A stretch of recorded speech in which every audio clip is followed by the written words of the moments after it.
How's everyone doing today? Welcome back to On The Ball. Welcome back to week 3 of Premier League predictions, where me and Sim go head to head in predicting every single Premier League outcome of the weekend. We have scores on the doors as well, which Sim is leading 33-25 going into week 3. The way the scoring works, it's 5 points for a completely correct scoreline, 1 point for a correct result, and the star man, once you pick that man, you cannot pick them again for the rest of the season. And it's 5 points for a goal, 2 points for an assist. And let's get straight into the games this weekend, starting off with Friday night football. Chelsea against Luton Town. Sim's gone for 2-0. I've gone for 3-0. So both think it's going to be a somewhat convincing victory for Chelsea, and they're probably the first win under Mauricio Pochettino. Yeah, I do envisage them going back to a 4 at the back like they played them pre-season. They've started the season, Chelsea, by the way, with a 3 at the back system, 3-5-2, and obviously had some mixed results. They've got some quite good football. But I think at home to Luton, Pochettino's going to want to go really offensive, really put the pressure on. And they did have some struggles, to be honest, in the second half against West Ham against a low block. And I do think that's what they're going to be facing against Luton. But I just think they're going to have way too much individual quality. And Luton won't be able to handle it. Although we haven't seen enough of Luton because they didn't play second week. So we only have the 4-1 loss to Brighton to go on. But in that game, I reckon it was a tiny bit tighter as the scoreline suggests, but then in the second half, Brighton kind of ran away with it and ended up 4-1 deserved winners. But I think Chelsea will have too much. I've only gone 2-0. Yeah, I kind of disagree. I was really disappointed with Luton in that first game. I thought Brighton wiped the floor with them, to be honest, and I think it's going to be a bit similar this weekend. And I think, players like Raheem Sterling is the best I've seen him play in a while in the last game against West Ham, with that speed and the amount of sprints he was doing and stuff like that. So 3-0, Sim's going 2-0. Let's move on to the 12:30 kickoff, which is Bournemouth against Tottenham. Surprise, we've gone for the exact same scoreline here in a Tottenham 2-1 victory. And look, I think Spurs have started the season pretty well. Bournemouth, they've been okay. I mean, they haven't been bad by any stretch of the imagination. I think they've been a fairly positive start for their fans, but I think Spurs should hopefully be a bit too strong for Bournemouth this weekend, but I do envisage it being fairly tight. Yeah, and I think the way Bournemouth start the season, 2 decent displays against West Ham at home in a 1-1 draw, and then obviously the 2-1 defeat in the second week. Sorry, 3-1 defeat to Liverpool in the second week, but they had their moment in that game, and they show that they can do that high press and cause even good teams like Liverpool problems even at Anfield. And that's something Tottenham are going to have to watch out for in this game, because Bournemouth are going to be playing a completely new way to the way last season. And I do expect them to create some problems for Spurs. But Spurs have started the season very well in their own right, and I'm just hoping we can control the game. I think Bournemouth won't want us to control the game as much as we're going to want to, and hopefully if we can have as much possession and create chances, hopefully the individual quality should shine through. So I've gone for Tottenham just to shave it 2-1. Next up, Arsenal against Fulham in a London derby at the Emirates. Sim's gone for 4-1 to Arsenal. I've gone for 2-0. 4-1, Sim. Yeah, I think Arsenal, although they haven't had 2 of the best displays, I think at home to a Fulham side who are still kind of, I'm not sure about them at the moment. I know they have 3 points on the board. They're quite lucky to have those 3 points on the board, in my opinion. 2 quite poor performances to start the season, albeit I thought against Brentford it was a bit of an even game before a catastrophic error from Diop right at the end of the first half really probably put paid to their plans, and then second half it all fell apart for them. I just think Arsenal at home, I think they're going to be bright, they're going to be energetic, and I think they're really going to take the game to Fulham. So I've gone for a 4-1 win.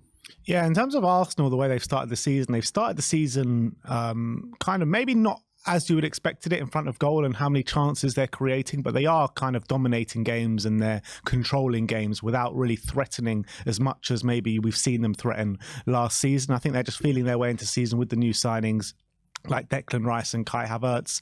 But in this game, I do expect them to win quite easily, but I kind of feel like maybe that chance creation is still kind of feeling their way into the season. So I think it'll be convincing victory, but maybe not as convincing as maybe some people think. So I've gone for 2-0 to Arsenal.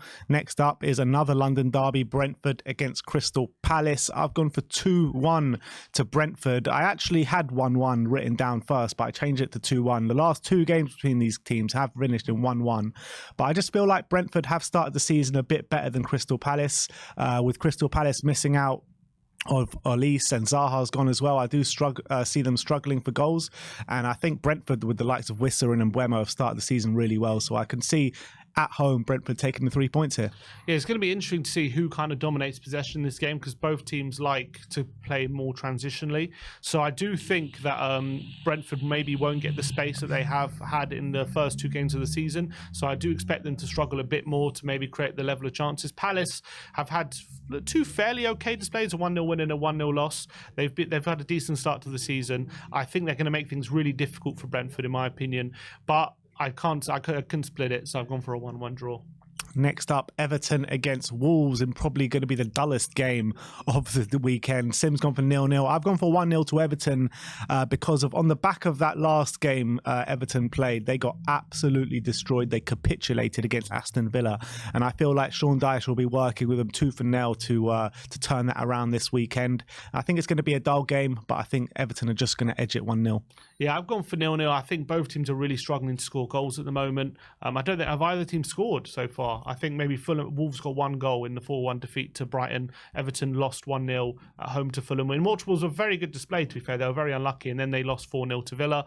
DCL obviously got injured in that game. I do see them creating a few opportunities, but I think both teams are really lacking that clinical edge. I think Wolves, to be fair to them, their performances probably warrant better results than what they've gotten so far. They're probably unlucky to not have a point on the board, so I'm backing them to get a point in this game, but I've gone for both teams to fail to score, so 0-0. Next up, Manchester United against Nottingham Forest. Both gone for the same scoreline here in 1-0 to Manchester United. And I just feel like Man United have been poor so far. Poor in the first game against Wolves, which they really should have lost. They were okay they were good in the first half against Spurs, but in the second half they got completely destroyed. So I think they do win this game, but I think it won't be the greatest performance in the world. Yeah, obviously Mason Mount picked up a 6-week injury, so he's not going to be playing in this game. Yeah, he's going to be out to at least after the international break. So you're saying that's going to be to their advantage? Maybe. But what I do think is then they're going to have more control in the middle with probably, if they put McTominay in there, I envisage that's going to make it more difficult for Nottingham Forest to hurt Man United on the counter-attack, and it should give United more control. But obviously they lose that creative edge that potentially that Mason Mount could give them on the pitch. So and I don't think their team right now is set up to really take a team like Nottingham Forest, who like away from home make things difficult for the opposition. We saw a game against Arsenal. They struggled to create real good quality chances against them. The back end of last season, Nottingham Forest were quite good travellers. Despite the whole of last season, they were pretty poor. At the back end, they were away from home. They were being quite defensively solid, and they were making things difficult. And I envisage them doing the same. And Man United don't really, apart from like Bruno, I don't see them having like the guile to really over them up on a number of occasions. I just feel like it'll be one of those disappointing victories for Man United. They'll get that moment of quality, and it'll be quite a dull game. So I've just gone for 1-0 Man United. Brighton against West Ham up next. This is an interesting game. Sim's gone 2-2. I've gone 3-1. Why are you thinking 2-2? Yeah, I think Brighton are clearly a very good footballing team. I do think this is going to be their biggest test so far this season, at home to West Ham, a team who are very good from set pieces, very good on the counter-attack, obviously have some new signings through the door, and it seems to have given them a bit of new energy in the squad after it was quite deflating over the summer losing Rice, and it took so long to make signings, but things seem to be changing as well. Looks like Mohamed Kudus is going to come through the door. I don't think he'll be ready for this game though. So I think that West Ham actually in a good position to counteract what Brighton are going to offer them, because I think Brighton are going to see themselves as big favourites in this game considering how they've been playing over the last few months, and I think they're really going to try and take the game to West Ham, and I see West Ham catching them out on a couple of occasions, but I also see Brighton with their quality movement. I know Enciso's picked up an injury, so that might hurt them a bit, but they've got obviously cover for that. But I think that the way they like to play Brighton, they prefer a bit more space, and I think West Ham are going to clog up that space. So I see an entertaining game, but I've gone for 2-2. I think Brighton are just going to wear down this West Ham team this weekend in front of their home fans at the Amex. If this game was at the London Stadium, I probably would have agreed with you. Maybe a draw, or maybe even West Ham sneaking it. But because it's at the Amex in front of their fans, they love to attack. And West Ham are going to set up to frustrate. But I just think Brighton are going to be too strong this weekend. So I've gone for 3-1. I've been really impressed with Brighton so far, as I have been throughout De Zerbi's tenure so far at Brighton. So I'm going for 3-1 to Brighton. Next up is a battle of the Claret and Blues, Burnley against Aston Villa. I've gone for 2-0 to Aston Villa. I was impressed with Villa in the last game as they completely destroyed Everton, albeit they got absolutely battered in the first game, but they did stay in the game for quite a while until Newcastle just completely ran the show. But I think in this game, I think Aston Villa will be defensively solid. They'll catch Burnley out on a couple of occasions. Ollie Watkins scoring a hat-trick last night in the Conference League. And I don't think that Conference League performance will hurt them in the Premier League this weekend. Yeah, I think maybe they'll be. I don't know how strong a team they played. I actually didn't look at their team, but it's fairly strong. It was a very strong team. So I mean, it was only in Scotland, so it wasn't exactly a long distance. But maybe having the extra game will be a bit in their legs. But Burnley, second home game this season. They didn't play last week, so they were set to play Luton, and obviously that game's been delayed. So they haven't played in a couple of weeks. They're going to really want to try and force the issue against Aston Villa and try and give their fans something to celebrate. Obviously, a 3-0 loss on the opening game against Man City was quite disappointing, but they did have a couple of half moments against a good team like Man City. So I do expect maybe to cause Villa a bit of trouble. I just think Villa are set up in this game to perfectly play against a Burnley side who, under Kompany, like to play more expansive football than they have previously. So in that sense, if it was a Burnley side who maybe under Sean Dyche, I probably would have said that they would have got something out of this game. But because it's actually Kompany and how Emery likes to set up his Villa teams, I actually think that their team is quite well set up to play Burnley. So I've gone for Villa to take all 3 points. Next up, Sheffield United against Manchester City. Both of us gone for the same scoreline here in 3-0 to Man City. And look, Man City have got their own problems at the moment with De Bruyne out for a while. But look, they've got more than enough to handle this Sheffield United side. And I think it's going to be a bit of a landslide victory. It might even be more than 3-0 to be honest. But Julian Alvarez started the season on complete fire, and I expect him to carry it on this weekend. And Sheffield United have been poor so far, so 3-0 City. Yeah, can't look past it in this game. Although Sheffield United, obviously, they do like to play that 3 at the back system, so I do envisage in the early exchanges potentially making it a bit frustrating. But I think once City break that deadlock, the floodgates are going to open, and all of a sudden they're going to get a few goals. Man City started the season very strongly, in control of every game, and I expect the same in this one. Sheffield United haven't impressed at all so far. They're really going to need to get their act together, but I expect that it's going to be 3 out of 3 losses for them. And finally is Newcastle against Liverpool in a really exciting game this weekend. Both of us gone for 2-2 here at St James's Park. And if you cast your mind back to last season when they played at St James's Park, Liverpool did win that game 2-0, but Newcastle definitely should have got something out of that game. They played well, they had chances, they just couldn't put them away that day. And I think this year they'll put those wrongs right and really get the goals that they need. Liverpool have been a bit open at the back this season so far, but I do imagine that Endo might come in this weekend to really try and improve that defensive solidity, but I don't think it's enough to keep this Newcastle team out, and Liverpool obviously sensational going forward with the sheer firepower they have, so I've gone for 2-2. Yeah, and I expect that this is going to be a real physical battle in the midfield, where I think Newcastle, that's where they're going to get their advantage with Joe Linton, Bruno Guimaraes, Tonali as well in the centre. I think they're going to really focus on that area, because as much as Endo coming in is going to improve Liverpool, whether they can match up physically will remain to be seen. But I just think Liverpool's firepower is so deadly at the moment, and I think all their 4 players are ones to watch. They can swap out, they can rotate, and they're still just as good quality in my opinion. So I see Liverpool causing Newcastle trouble, despite Newcastle being a fairly good defensive team.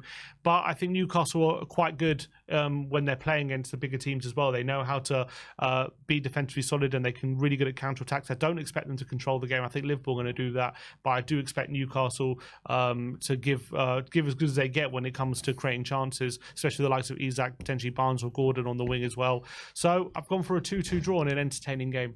All right, and finally, let's get into the star men. It's, funnily enough, the only 2 players I mentioned throughout the whole show today, and it's Julian Alvarez and Raheem Sterling. The reason I've gone for Raheem Sterling, like I mentioned before, I've been so impressed with him, especially in the last game. It's the best game I've seen him play in a while. He looks like he has his pace back. He was sprinting non-stop. He was getting in behind, and he was unlucky, not to do anything in the last game, to be honest. And I envisage at home to Luton, Raheem Sterling to be heavily involved, so I've gone for Sterling.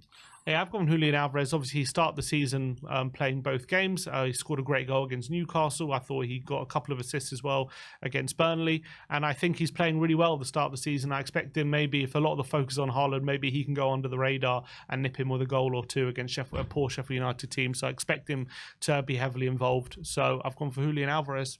Oh, there you have it. That is our Premier League predictions for week 3. Let me know your predictions in the comment section below. Let me know who you think is going to come out on top this weekend, me or Sim. But thank you everyone for joining us today, and we'll see you next time.